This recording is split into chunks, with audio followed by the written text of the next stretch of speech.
예배 시간에 자주 일어서 있는 걸 가지고 좀 이상하게 생각하실 수도 있는데, 예배는 가만히 있는 것이 아니고 보면 말입니다. 예배학을 보면 초대교회 성도들은 늘 움직였죠.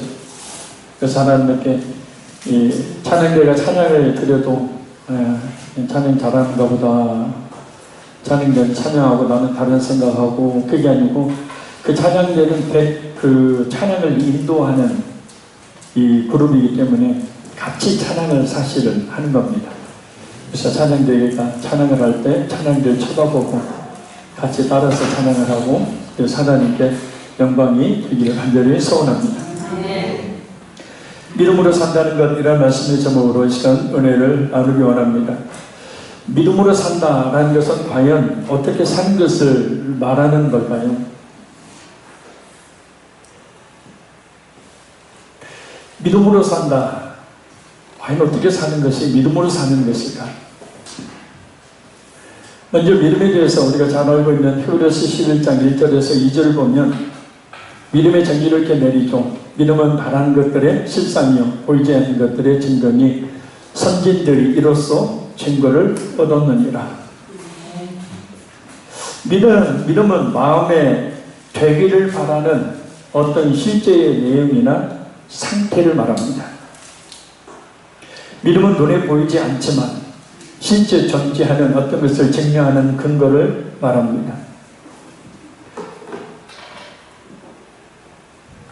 보이지 않는 것을, 이제 쉽게 이야기하면 존재하지 않는 것을 그냥 무조건 있는 것처럼 여기라는 뜻이 아니고, 존재하나 그러나 우리 눈으로 볼 수 없는 것들을 있는 것으로 여기는 것,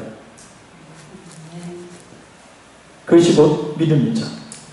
그래서 믿음은 시간과 공간을 초월합니다. 실제 있던 어떤 것을 바라는 것, 보이지 않는 것들을 실제 보는 것이 바로 믿음이죠. 그래서 믿음은 수천 년의 시간, 아니 그 이상의 시간을 초월하고 수천 킬로미터, 아니 그 이상 떨어져 있는 어떤 공간을 넘어서 믿는 자로 하여금 그 시간 속에 있게 하고, 그곳에 있게 하고, 또한 그때의 상황을 자신의 것으로 체험하게 합니다. 성경은 이런 믿음을 가지고 그 믿음으로 산 많은 사람들에 대한 이야기를 기록하고 있습니다. 과연 믿음으로 산다는 것은 무엇을 의미하는지 성경 하나님께서 이 시간 말씀을 통해 역사해 주심으로 그것을 깨달아 알고 믿음으로 사는 우리 모두가 되기를 간절히 소원합니다. 우리 23절 24절 두 절 말씀을 다시 한번 읽겠습니다. 믿음으로 모세가 났을 때 그 부모가 아름다운 아이임을 보고 석 달 동안 숨겨 왕의 명령을 무서워하지 아니하였으며, 믿음으로 모세는 장사하여 바로의 공주의 아들이라 칭함을 받기를 거절하고. 아멘. 먼저 찾아봐야 될 말씀이 있습니다. 출애굽기 2장 1절에서 2절입니다. 제가 읽어드릴게요. 레위 가족 중 한 사람이 가서 레위 여자에게 장가들어 그 여자가 임신하여 아들을 낳으니 그가 잘생긴 것을 보고 석 달 동안 그를 숨겼으나. 예전에 출애굽기 6장 20절을 보면 레위 지파였던 모세의 아버지 이름은 아므람이고요, 역시 레위 지파였던 모세의 어머니 이름은 요게벳입니다. 아므람과 요게벳은 요셉을 낳자 모세가 보통 아이들과 다른 아임을 보고 석 달 동안 왕의 명령을 어기고 키웁니다. 당시 애굽 왕인 이 바로는 이스라엘 백성들의 수가 많아지는 것에 유혹을 느낀 나머지 남자 아이들이 태어나면 모조리 무조건 나일강에 빠뜨려 죽이라고 명령을 내렸었기 때문입니다. 당시 시대적 상황을 보면 이스라엘은 그 애굽의 노예 민족이었습니다. 당시 애굽은 가장 강대한 강국이었습니다. 그래서 그 지대 민족의 왕의 명령을 거역한다는 것은 곧 죽음을 의미했습니다. 그런데 그러한 상황 속에서도 모세의 부모는 죽음을 두려워하지 않고 모세를 석 달 동안이나 숨겨 키웁니다. 모세가 남다르다는 것을 알았기 때문입니다. 오늘 번역 성경을 보면 이는 그들이 보기에 예쁜 아기였고 라고 번역하고 있고, NIV 영어 성경을 보면 이렇게 직역할 수 있습니다. 그가 평범하지 않은 아이인 것을 보았기 때문입니다. 모세가 외모도 잘생겼다고 말할 수 있겠지만 그것보다도 아기 모세의 모습에서 평범하지 않은 남다른 모습을 봤다라는 겁니다. 하나님께서 그렇게 보게 해주셨겠죠. 그러나 아므람과 요게벳은 모세를 계속 키울 수가 없었습니다. 모든 히브리인에게서 태어난 남자아이들은 죽여야 하는 왕의 명령이 있던 터였기 때문입니다. 그때 하나님께서 주신 지혜가 바로 그런 명령에도 불구하고 히브리인 남자아이를 키워줄 수 있는 사람, 곧 바로의 딸의 아들로 삼는 방법입니다. 바로의 딸이 늘 목욕하러 나일강에 온다는 사실을 안 아므람과 요게벳은 딸 미리암을 시켜서 모세를 갈대 상자에 태워 바로의 딸, 그 바로의 딸이 목욕하고 있는 그 앞으로 떠내려 버립니다.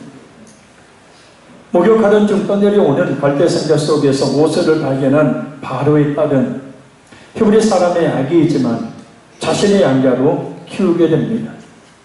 그 바로의 딸 역시 모세를 보고 남다른 아이라는 사실을 알았겠죠. 여기서 모세라는 이름이 지어지는데 그 이름의 뜻은 내가 그를 물에서 건져내었습니다 라는 뜻입니다. 당시 최대 강국이었던 애굽 왕궁에서 최고의 교육과 최고의 대우를 받으며 공주의 아들로 자란 모세. 그러나 그런 환경 속에서 장성한 그에게 인생의 전환점을 맞게 되는 사건이 벌어집니다. 출애굽기 1장 11절에서 15절을 보면 자기 동족인 히브리 사람이 애굽 관리에게 핍박을 당하는 것을 보고 그 애굽 관리를 돌로 쳐 죽인 뒤에 광야로 도망한 사건입니다.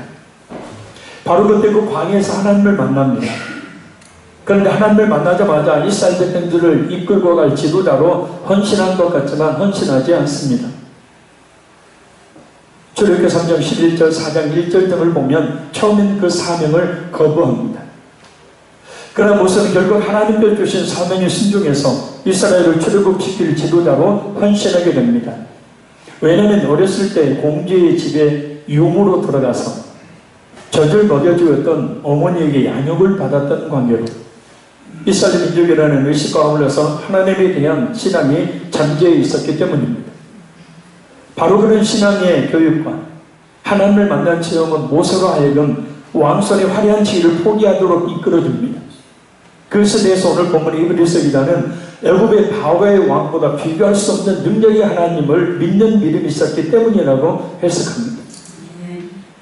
믿음으로 산다는 것은 먼저 이렇게 죄악에서 벗어남을 말합니다. 예수를 믿는 성도들은 모두 소명을 받은 사람들이죠. 소명은 불러내는 거죠. 명령에서 불러내는 거죠.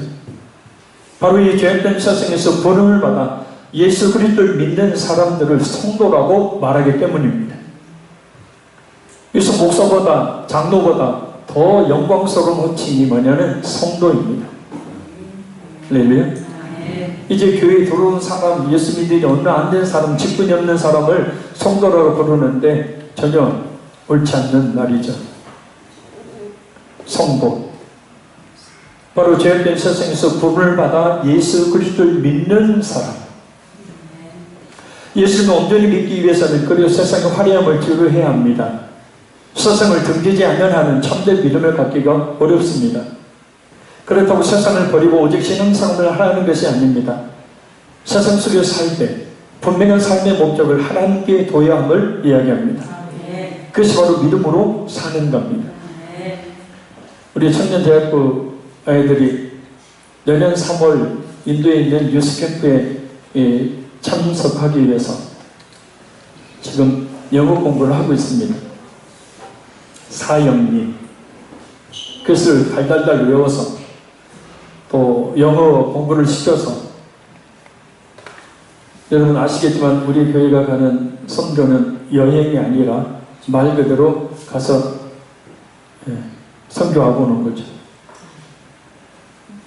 인도에 가면 어디 갈 데도 없고 그 아이들과 어울려서 우리 이제 청년대학부 한 명 한 명을 그 그룹 사이에 집어넣어서 같이 먹고 자고 할 거예요. 그래서 그 아이들에게 이 사형리를 복음을 증거하도록 하기 위해서 지금 영어 사형리 공부를 하고 있습니다. 그 사역에 보면 예수를 믿는 성도는 자신의 삶의 그 테두리 안에 전에는 믿기 전에는 자신이 삶의 중심의 의자에 앉아 있습니다. 그런데 예수를 믿고 난 뒤의 성도는 자신의 삶의 그 중심, 그 의자에 누가 앉아 있냐면 예수님이 앉아 계십니다. 바로 그걸 이야기합니다. 믿음으로 산다는 것. 이 세상 속에서 열심히 살 때 분명히 사는 삶의 목적을 하나님께 두며 사는 걸 말해요. 그런 모세가 자유였든 아니면 타이의 영향을 받았던 공주의 아들이라는 그 화려함을 거부하고 선택한 길은 어떤 길일까요? 자, 우리 25절, 26절 두 절 말씀 봅니다. 도리어 하나님의 백성과 함께 고난받기를 잠시 죄악의 낙을 누리는 것보다 더 좋아하고 그리스도를 위하여 받는 수모를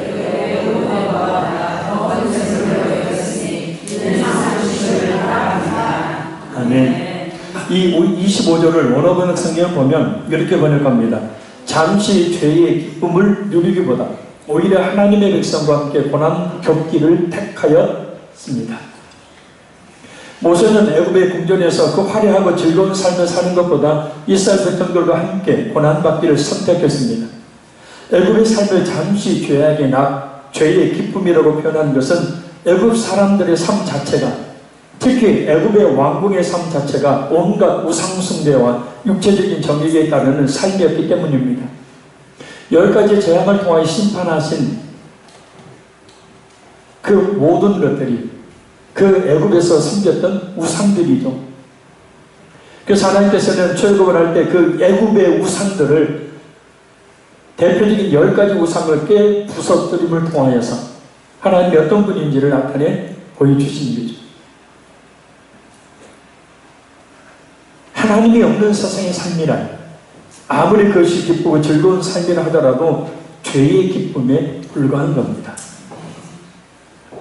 로마서 14장 23절 말씀처럼 믿음을 따라 하지 아니한 것은 다 죄이기 때문입니다. 찬송가 314장 2절 보면 이렇게 노래하죠. 이전엔 세상아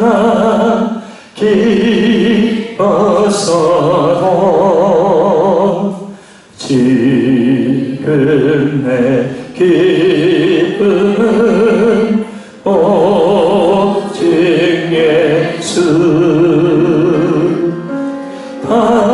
다만 내 믿음만 내 구주 예수를 더욱 사랑 더욱 사랑. 예수님 믿고 난 뒤 찬송 부르며 많이 눈물 흘렸습니다. 이전엔 세상 나 기뻤어도 지금 내 기쁨은 오직 예수. 모세는 하나님의 성령을 받은 이후에 잠깐뿐인 세상의 쾌락과 즐거움을 누린 것보다 하나님의 백성인 이스라엘 백성들, 곧 모든 믿는 성도들과 함께 고난 받는 것을 스스로 택합니다. 그런데 놀라운 것은 모세가 그렇게 한 것이 바로 메시아 때문이었다는 겁니다. 모세는 이스라엘 백성들을 위해 기꺼이 받기로 한 그 고난을 통해서 장차 죄인들을 구원하기 위해 고난당하신 예수 그리스도를 보았던 거죠. 그래서 원어번역 성경을 보면 이렇게 번역합니다. 그는 미즈라임의 보물들보다 마시아의 수치를 더 큰 부로 여겼으니 이는 그가 보상을 바라보았기 때문입니다. 예수 그리스도를 믿는 믿음은 애굽의 모든 부귀영화를 얼마든지 내려놓을만 한 것이기 때문이죠. 예수 그리스도를 믿는 믿음은 이 세상의 그 어떤 것보다도 귀하고 또한 귀한 것이기 때문입니다. 그래서 모세는 예수 그리스도를 통하여 주실 저 영원한 하늘나라의 상인 구원과 하나님의 칭찬을 바라보며 기꺼이 이스라엘 백성들과 함께 고난의 길을 택했던 겁니다. 이 세상의 부귀영화보다 예수를 믿는 믿음으로 겪는 고난을 더 귀한 것으로 여겼던 것이죠. 인간적인 생각으로는 이해할 수 없고 이해되지 않는 결정입니다. 그러니까 하나님이 어떤 분이신지를 정말 체험적으로 아는 성도라면, 하나님께서 주실 저 하늘나라에 어떤 것이 있는지를 보는 성도라면 얼마든지 그것을 바라보며 기꺼이 이 세상의 모든 부귀 영화를 내려놓을 수 있습니다.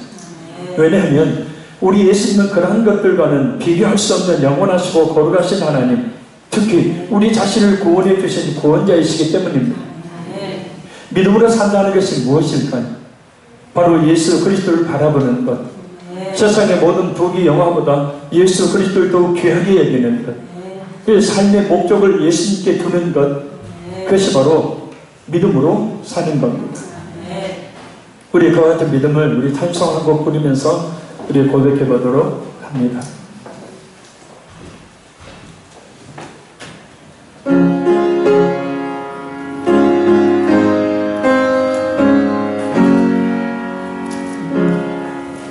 주 예수보다도 귀한 것은 없네. 이 세상 부귀와 바꿀 수 없네. 영특 끝내신 돌아가신 그 놀라운 사랑 잊지 못해.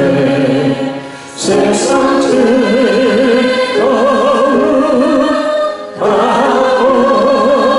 바버리고 세상 사랑과 어렸네.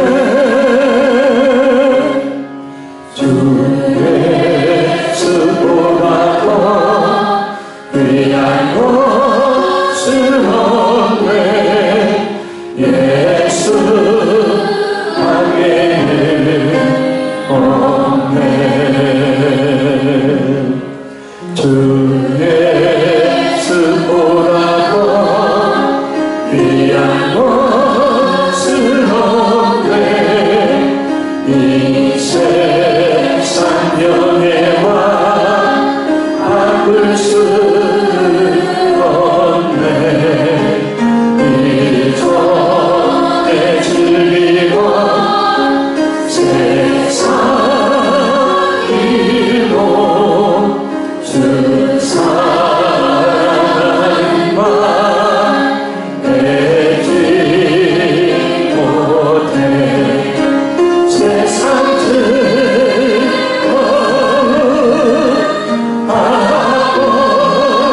바버리고 세상 사랑과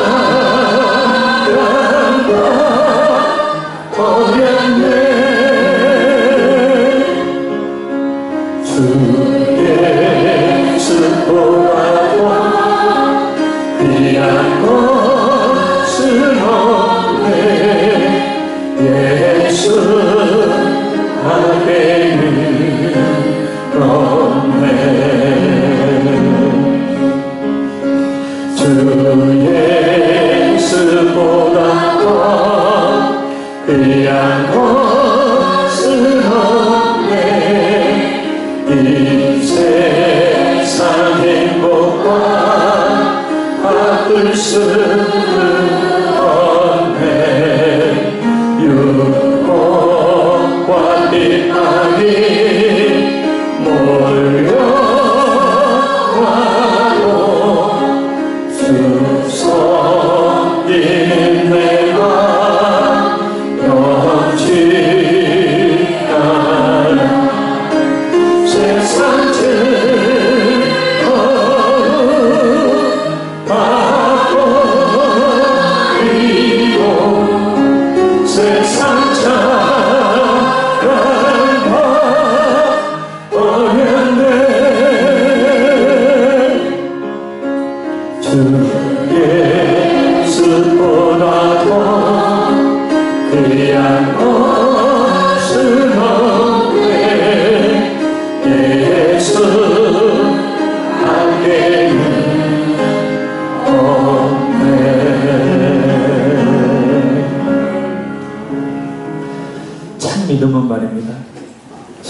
가면 갈수록 더욱더 예수님을 사랑하게 됩니다. 더욱더 하나님께 가까이 나가게 되는 게 참 믿음입니다. 27절 말씀 우리 같이 한번 읽겠습니다. 믿음으로 애굽을 떠나 왕의 노함을 무서워하지 아니하고 곧 보이지 아니하는 자를 보는 것 같이 하여 참았으며. 아멘. 오늘은 성경 보면 27절에 이렇게 번역해요. 믿음으로 그는 왕의 진노를 두려워하지 않고 믿지라를 떠났으니 이는 그가 보이지 않는 분을 마치 보는 것처럼 여기며 참았기 때문입니다. 그가 보이지 않는 분을 마치 보는 것처럼 여기며 참았기 때문입니다. 모세는 자신의 눈에 보이지 않지만 하나님을 마치 눈으로 환히 본 것처럼 여기며 살았다는 거예요. 또 그 능력의 하나님, 온천하 만물을 주관하시는 하나님을 눈으로 보는 것처럼 하는 믿음이 있었기에 그의 뒤에 보잘것없는 애굽의 바로 왕의 노여움을 두려워하지 않았던 겁니다. 온갖 고난을 참을 수 있었던 겁니다. 하나님에 대한 확실한 믿음은 말입니다. 이렇게 우리의 삶 속의 두려움을 사라지게 하죠. 어떤 고난이라도 능히 이길 수 있게 합니다. 하나님께서 그 모든 것 가운데 함께 하심을 확실히 알기 때문입니다. 베드로전서 1장 7절에서 8절 말씀입니다.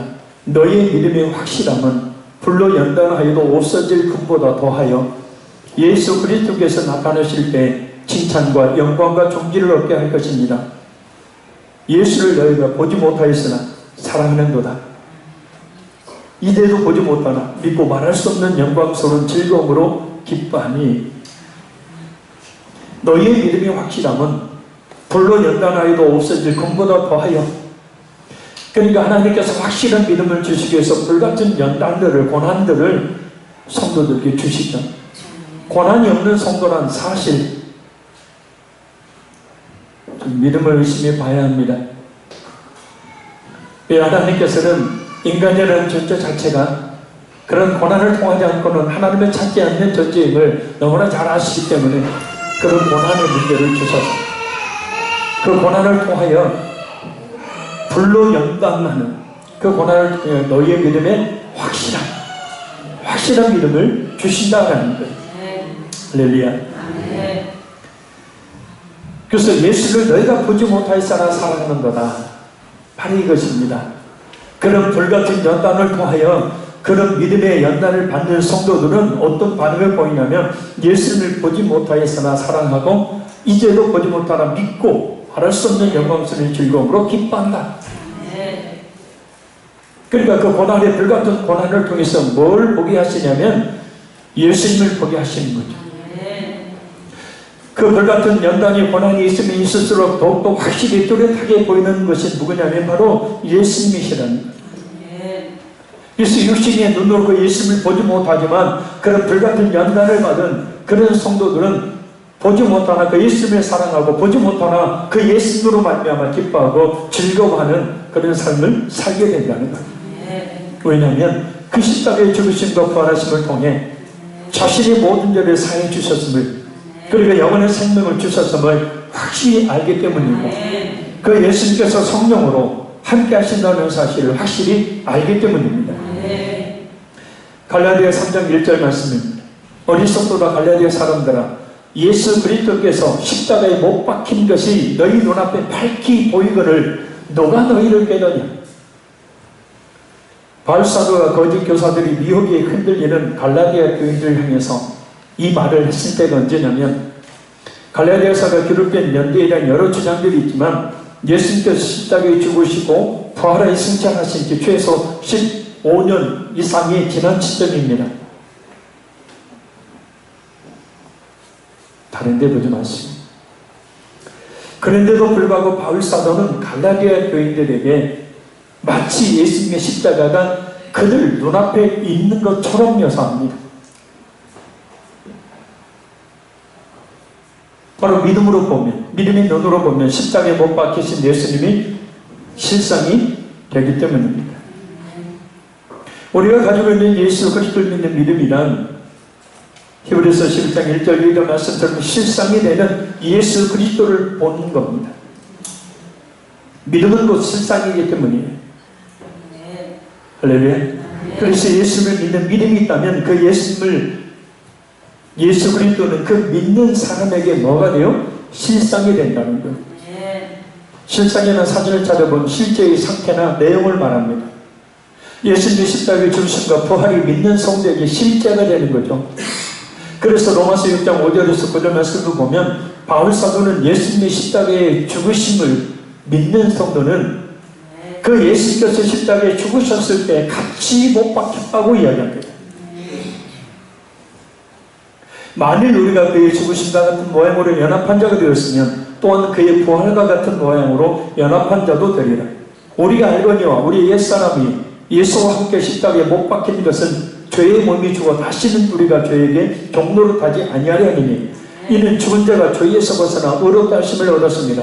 만일 우리가 그리스도와 함께 죽었으면 또한 그와 함께 살 줄을 믿노니 이는 그리스도께서 죽은 자 가운데서 살아나셨음에 다시 죽지 아니하시고 사망이 다시 그를 주장하지 못할 줄을 알미로다.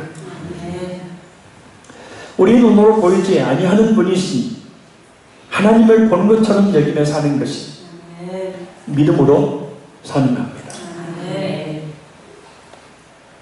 저는 여러분이 사기치는 것이 아니고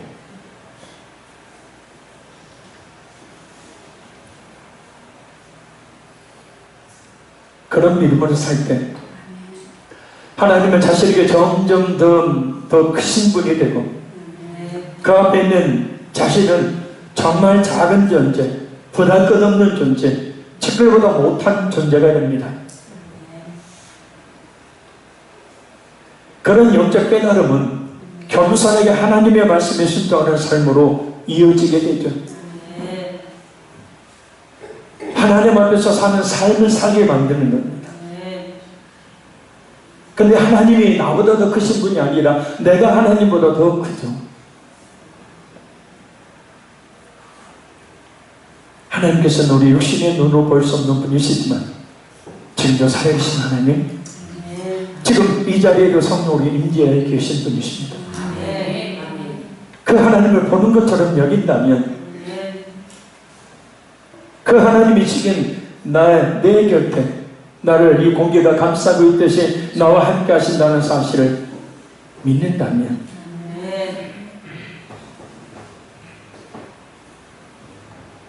어떻게 살겠습니까? 하나님 보이십니까? 우리는 실제 이 자리에 계신 하나님을 보는 것처럼 살아야 합니다. 그렇게만 하면 우리 자신의 마음과 삶의 자세가 완전히 달라지게 되고 우리의 신앙생활에 놀라운 변화가 있게 되어집니다. 내 삶의 주인이 나니까 변화가 없는 거죠. 그러나 하나님 앞에서 그 하나님이 얼마나 위대하시고 크시고 높으시고 영광 가지신 분임을 안다면 그 앞에 우리 자신이 얼마나 초라한 존재인지를 깨닫고 겸손하게 하나님 앞에 하나님을 섬기게 됩니다. 하나님께서 그와 같이 함께하고 계심을 보고 있는데 어떻게 변화되지 않을 수가 있겠습니까?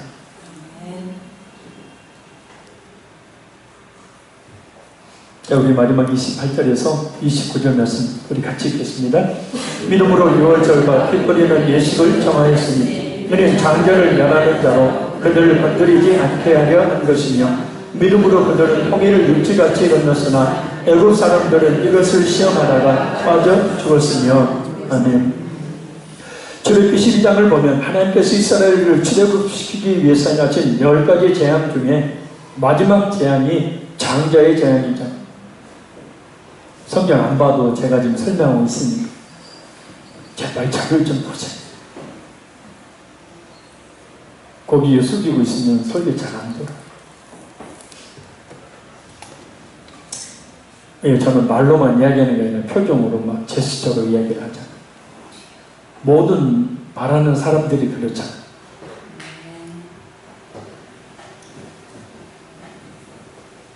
아무튼 제가 주님 앞에 가는 날까지는 고개 들으라는 얘기를 해야 될 것 같아요.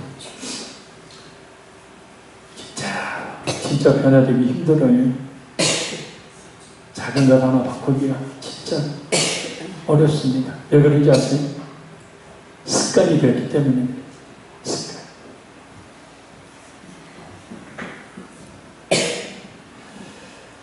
자, 장자의 죽음, 그 장자의 죽음에 흑암의 그림자가 올 때, 그 천사들이 올 때, 하나님께서는 이스라엘의 장자들을 살리기 위해서 어린 양을 잡은 피를 그 집의 문설주와 임방에 뿌려서 죽음의 천사가 지나가도록 하라고 명령하십니다. 모세는 이 말씀을 그대로 믿죠. 그래서 이 말씀을 그대로 믿고 믿음으로 그 명령을 이스라엘 백성들에게 하다라고 그렇게 하도록 합니다. 그래서 이스라엘 백성들의 장자들을 살립니다. 그것이 바로 오늘 본문에 말씀하고 있는 유월절과 핏돌이는 예식입니다. 그리고 모세는 이스라엘 백성들 위해 하나님께 간절히 기도하고 홍해를 마른 땅이 되게 하여 건너게 했습니다. 그러나 이스라엘을 추격해 오던 애굽 백성들은 이스라엘 백성들처럼 홍해를 가로질러 가려고 시도했지만 하나님께서 갈라져 있던 그 홍해를 다시 합쳐지게 함으로 모두 바다에 수장되고 맙니다. 얼마 전에 그 엑소더스라는 그 영화가 그 출애굽하는 그 장면이 영화로 만들어졌는데 거기 보면 물이 빠지지도 않고 막 빠지지도 않는 상태에 건너고 그랬는데 그건 전혀 성경과 맞지 않는 거죠. 인간의 이성인데 거기에 개입돼서 만들어진 영화죠. 어린 양이 죽어 흘린 피를 뿌려서 이스라엘의 구원을 받은 이 유월절 사건은 그 어린 양처럼 자신의 몸을 속죄의 제물 삼으셔서 그를 믿는 자들을 구원해 주실 예수 그리스도를 예표하는 사건입니다. 할렐루야. 그 세례 요한은 자신에게 세례를 받으러 오는 예수님을 향하여 요한복음 1장 29절에 보면 이렇게 외칩니다. 보라, 세상 죄를 지고 가는 하나님의 어린 양이로다. 그리고 이스라엘 백성들이 홍해를 건넌 사건 역시 장차 성도들이 예수님을 믿고 죄사함을 받아 구원을 얻었음을 의미하는 물세례를 예표하는 사건이 되죠. 고린도전서 10장 1절에서 2절 말씀입니다.